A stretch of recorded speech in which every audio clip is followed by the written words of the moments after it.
જવાનસિંહ ઠાકોર અરવલ્લી જિલ્લા એક્ટિવિસ્ટ સંગઠન વતી આજરોજ અરવલ્લી જિલ્લા કલેક્ટર કચેરી ખાતે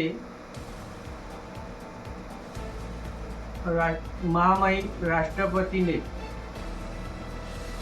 ગુજરાત માહિતી આયોગ એ નામદાર સુપ્રીમ કોર્ટના આદેશ બાદ પણ માહિતી અધિકાર અધિનિયમ 2005ની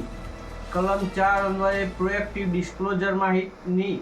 રાજ્યના તમામ જાહેર સત્તામંડળોમાં ઓનલાઈન અને ઓફલાઈન પ્રસિદ્ધ કરવા અપડેટ કરવાની કાર્યવાહીનું સતત મોનિટરિંગ કરેલ અને કરાવેલ અહેવાલ નામદાર સુપ્રીમ કોર્ટને મોકલવા માટે આજરોજ અમો આરટીઆઈ એક્ટિવિસ્ટો આરએસી સાહેબને જિલ્લા કલેક્ટર કચેરી ખાતે આવેદનપત્ર આપી ન્યાયની માગણી કરેલ છે।